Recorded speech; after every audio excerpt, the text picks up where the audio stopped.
ትራምፕ የኢራንን መሪ እንደሚያስወግዱ ዛቱ። ነገሩ ከብዷል። የኢራን ማዕበላዊ አመጽ።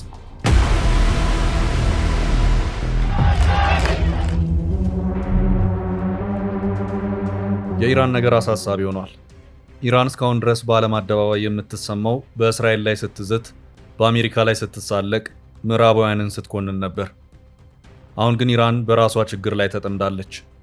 የኢራን ያሁኑ ችግር እስራኤል የኢራንን የኒኩሌር ሳይንቲስቶች እየለቀመች ከመቅጠፏ የበለጠ እንዲሁም አሜሪካ የኢራንን የኒኩሌር ጣቢያ ማብላያ ከመታቸው የባሰ ሆኗል።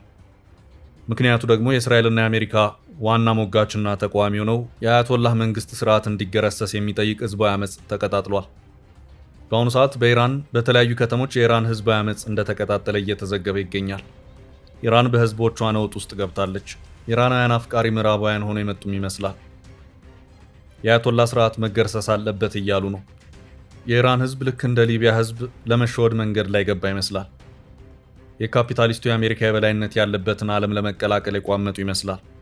የኢራንን ህዝባዊ አመጽ አሜሪካና እስራኤል እንደ ጥሩ ግብዓት እየተጠቀሙበት ይገኛል። የኢራን ህዝባዊ አመጽ ለአሜሪካና ለእስራኤል ትልቅ ደስታን ፈጥሯል። የአሜሪካ ባለስልጣናት ጀግናውን የኢራንን ህዝብ እንደግፈዋለን እያሉ ነው።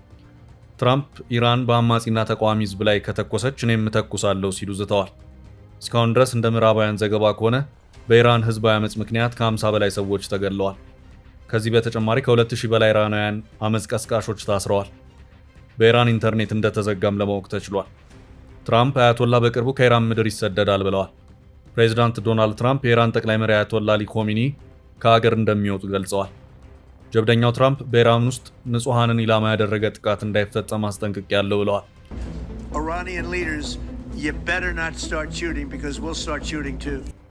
ኢራናውያን እየጠየቁ ያሉት የስርዓት ለውጥ እንዲመጣ ነው፣ ከተቃውሞ እንደተረዳ ነው ያሉት ትራምፕ ይህም በቅርቡ እውን ይሆናል ሲሉ ተናግረዋል። የአያቶላህ መንግስትም ይገረሰሳል ብለዋል። አሁን በኢራን የተፈጠረውን ማንም አይቶት አያውቅም ያሉት ትራምፕ አያቶላ በቅርቡ ከኢራን ይሰደዳል ብለዋል። የአሜሪካ የውጭ ጉዳይ ሚኒስትርም ድምጻቸውን አሰምተዋል። በኢራን እየተካሄደ ያለው የተቃውሞ ሰልፍ መቀጠሉን ተከትሎ የአሜሪካ የውጭ ጉዳይ ሚኒስትር ማርኮ ሩቢዮ ለሰልፈኞቹ ያላቸውን ድጋፍ ገልጸዋል። ሩቢዮ በኤክስ ገጻቸው ላይ ባሰፈሩ መልእክት ዩናይትድ ስቴትስ ጀግና ኢራናውያንን ትደግፋለች ብለዋል። የውጭ ጉዳይ ሚኒስትሩ መልእክት የመጣው የአሜሪካ ፕሬዝዳንት በኢራን ያለውን ሁኔታ በቅርበት እየተከታተሉ መሆኑን ገልጸው ተቃዋሚዎች ደህንነታቸው እንዲጠበቅ ከተናገሩ በኋላ ነው። ተቃዋሚ ሰልፈኞች የሚገደሉ ከሆነ አሜሪካ ጥቃት እንደምትፈጽምም አስጠንቅቀዋል። የኢራን የበላይ መሪ አያቶላ አሊ ኮሚኒ በበኩላቸው የጸረ መንግስት ተቃዋሚዎችን የአሜሪካን ፕሬዝዳንት ለማስደሰት እየጣሩ ያሉ ችግር ፈጣሪዎች ናቸው ብለዋል። ኢራን በአሁኑ ሰዓት ህዝባዊ አመጽ ተቀጣጥሎባታል።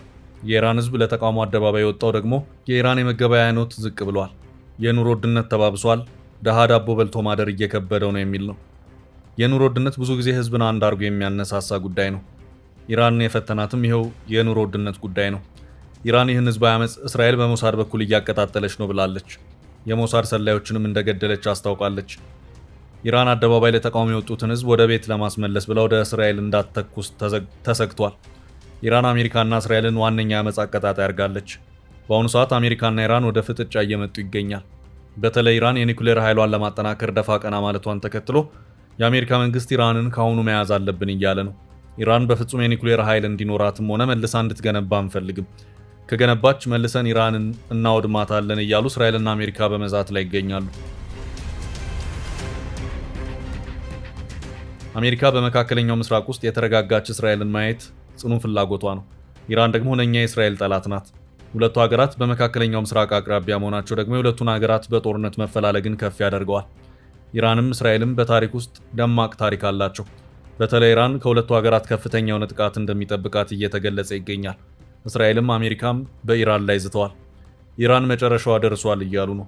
ኢራን በበኩሏ አታውቁኝም እያለች ነው። ታሪካዊቷ ኢራን በቀደመ ስሟ ፋርስ በመባል ትታወቃለች። በመካከለኛውና በደቡብ እስያ እንዲሁም በመካከለኛው ምስራቅ የአረብ መንግስታት መስቀለኛ መንገድ ላይ ትገኛለች።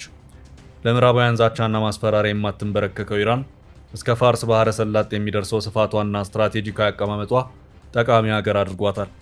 እንደ አውሮፓውያን አቆጣጠር በ1979 ንጉሳዊ ስርዓት ሲገለበጥ ኢራን እስላማዊ ሪፐብሊክ ሆና ከዚያን ጊዜ ጀምሮ የሃይማኖት መሪዎች ሀገሪቱን እየመሩ ነው። የኢራን የረጅም ጊዜ ስኮላርሺፕ ወይም የውጭ ትምህርት ዕድል ታሪክ ያላት ሀገር ናት። የዳበረ የሥነ ጥበብ፣ ሥነ ጽሑፍ፣ ግጥም፣ ሙዚቃ፣ ሥነ ምግብና ሥነ ሕንፃ ማዕከል ናት። የጥንት ኢራናውያን በፍልስፍናና በሕክምና ላይ ተደማጭነትና ተቀባይነት ያላቸውን ጽሑፎች የጻፉ ሲሆን ላብነትም አልጀብራን ማለትም የሂሳብ ትምህርት ማዕከል እንደሆነ ልብ ይሏል የፈጠረው ኢራናዊ የሂሳብ ሊቅ ነው። የኢራን ዩኒቨርሲቲዎች በመካከለኛው ምስራቅ ውስጥ በጣም የተከበሩ መሆናቸውንም history.com ድረገጽ ላይ ያገኘነው መረጃ ያትታል። ታዲያ ይቺ ታሪካዊ ሀገር ስሟ በምዕራባውያን በተለይም በአሜሪካ ዘንድ በጥሩ አይነሳም። ኢራን ሽብርተኝነትንና አሸባሪዎችን ትደግፋለች፣ እንዲሁም ጅምላ ጨራሽ ኒውክሌር መሳሪያ እየሰራች ነው በሚል ውግዘት ደርሶባታል፣ እየደረሰባትም ነው። የማዕቀብ ማዕትም ወርዶባታል። ኢራን ግን የማልንበረከክ ነኝ እያለች ነው።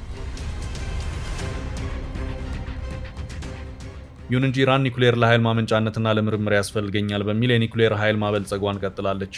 ይህ ድርጊቷ ያልተዋጠላቸው ምዕራባውያን በተለይም አሜሪካ ኢራን የኒውክሌር ኃይልን ለጦር መሳሪያነት ለመዋል ነው የምታበለጽገው በሚል በርካታ ማዕቀቦችን ጥለውባታል።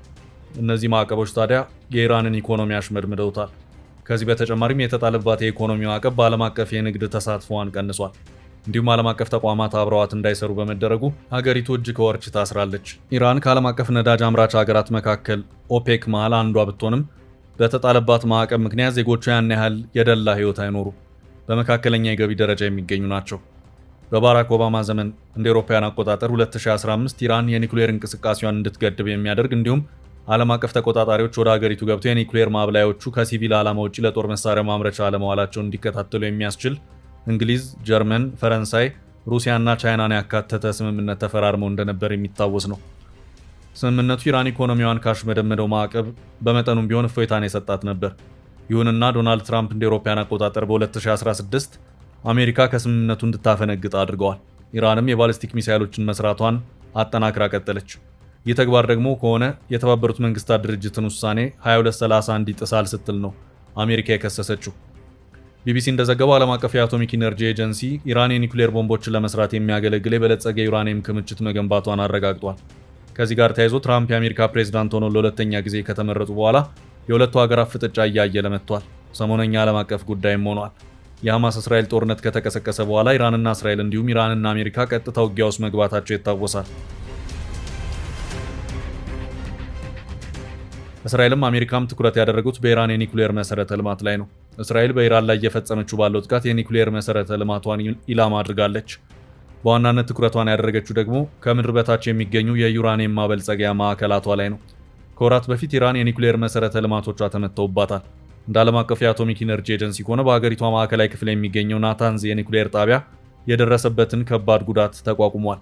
ሌላኛው ፎርዶ የሚባለው ማዕከሏ ደግሞ በተራራ ስር ከመሬት በታች በጥልቀት የተገነባ ነው።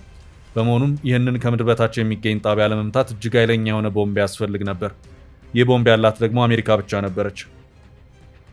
አሜሪካ በመጨረሻም በዚህ ቦምብ ኢራንን መደብደቧ ይታወሳል። በሰኔ ወር መጨረሻ አካባቢ አሜሪካው ፕሬዝዳንት ዶናልድ ትራምፕ የአሜሪካ የጦር አውሮፕላኖች ኢራን ውስጥ የሚገኙ 3 የኒውክሌር ተቋማትን በቦምብ መደብደባቸውን አሳውቀው ነበር። ፕሬዝዳንቱ ለአሜሪካ ሕዝብ ባደረጉት አጭር የቴሌቪዥን ንግግር አስታውሱ፣ ብዙ ኢላማዎች ቀርተዋል። የዛሬ ምሽቱ ከሁሉም በጣም ከባዱና ምናልባትም በጣም አደገኛው ነበር ማለታቸው ይታወሳል። ኢራን በበኩሏ የትራምፕን ንግግር በማጣጣል ኢራን በአሜሪካም ላይ ሆነ በእስራኤል ላይ ድል ተቀዳጅታለች ማለቷ ይታወሳል። አሜሪካ ጥቃት ከፈጸመችባቸው የኒውክሌር ተቋማት መካከል ፎርዶ የተባለው የዩራኒየም ማበልጸጊያ አንዱ ነው። ይህ በተራራማ አካባቢ ከመሬት በታች ተሸሽጎ የሚገኘው የኢራን የኒውክሌር ተቋም ሀገሪቱ ላላት ከፍተኛ የኒውክሌር ፍላጎት ወሳኝ ነው። በተቋሙ ላይ የደረሰው የጉዳት መጠን እስካሁን አልታወቀም። የእስራኤል ባለስልጣናት እነዚህን ጥቃቶች በማቀድ ከአሜሪካ ጋር በሙሉ ትብብር ሲሰሩ እንደነበር ተናግረዋል። ለእስራኤልና ለአሜሪካ ያጸፋ መልስ የሰጠችው ኢራን በበኩሏ ሁለቱንም ሀገራት ልክ አስገብቻለሁ ስትል መዛቷ ይታወሳል። አሜሪካ በኢራን የፈጸመችው ጥቃት ኢራንን እጅ የማሰጠት እንጂ በጭራሽ ከኒውክሌር ማበልጸግ ጋር ፍጹም ግንኙነት እንደሌለው የሀገሪቱ ጠቅላይ መሪ አያቶላ ካሚኒ ተናግረዋል። አንድ ቀን ስለ ሰብአዊ መብት፣ ሌላ ጊዜ ስለ ሴቶች መብት፣ ከዚያ ደግሞ ኒውክሌር፣ በመቀጠል ደግሞ ሚሳይሎች ያነሳሉ ሲሉ ካሚኒ ተችተዋል። የኢራን ጠቅላይ መሪ አያቶላ ካሚኒ በእስራኤልና አሜሪካ ላይ ድል ተቀዳጅተናል ብለዋል። ካሚኒ አሜሪካ በቀጥታ ጦርነት ውስጥ የገባችው የጽዮናውያን አገዛዝ ሙሉ በሙሉ እንደሚወድም ስለተሰማት ነው፣ ነገር ግን አሜሪካ ምንም አላተረፈችም ሲሉ ነው የተናገሩት። ጠቅላይ መሪው ሀገራቸው በድል አድራጊነት ወጥታለች ያሉ ሲሆን ለአሜሪካ ጥቃት አጸፋው ምላሽ እንደሰጠችም ነው የገለጹት። 3 ሳምንት ሊሞላው በተቃረበው ኢራን ውስጥ እየተካሄደ ካሉ ተቃውሞ ጋር በተያያዘ የሰዎች ሞት የሚቀጥል ከሆነ አሜሪካ ጣልቃ ትገባለች በማለት ትራምፕ ማስጠንቀቃቸው ከኢራን መንግስት የማስጠንቀቂያ ምላሽ ተሰጥቶታል። የኢራን ጠቅላይ መሪ አያቶላ አሊ ካሚኒ ከፍተኛ አማካሪ አሜሪካ በኢራን ጉዳይ ጣልቃ ለመግባት ከሞከረች በመካከለኛው ምስራቅ ውስጥ ከፍተኛ ቀውስ ይከሰታል በማለት አስጠንቅቀዋል። እየተባባሰ ባለ ኢኮኖሚ ሁኔታ ምክንያት በተለያዩ የኢራን ክፍሎች ውስጥ እየተካሄደ ባለው ተቃውሞ ምክንያት እስካሁን ድረስ ቢያንስ 50 ሰዎች በጸጥታ ኃይሎች መገደላቸው ተዘግቧል። ይህን ተከትሎ ትራምፕ በትሩዝ የሶሻል ሚዲያ ገጽ ላይ የኢራን መሪዎች እንደ ልማዳቸው ሰላማዊ ተቃዋሚዎችን በጥይት የሚገሉ ከሆነ አሜሪካ ልትታደጋቸው ጣልቃ ትገባለች በማለት በመጻፋቸው ነው ኢራንን ያስቆጡት። የኢራን መሪ ዋነኛ አማካሪ የሆኑት አሊ ላሪጃኒ ለዚህ የትራምፕ ዛቻ ወዲያውኑ በሰጡት ምላሽ ማንኛውም አይነት የአሜሪካ ጣልቃ ገብነት ቀጠናውን ያናጋል ብለዋል። በዚህ የውስጥ ጉዳይ ውስጥ ጣልቃ መግባት ማለት አጠቃላይ ቀጠናውን ማናጋትና የአሜሪካ ጥቅሞችን ማውደም ማለት መሆኑን ትራምፕ ሊያውቁ ይገባል በማለት ላሪጃኒ በጽሑፍ ምላሽ ሰጥተዋል።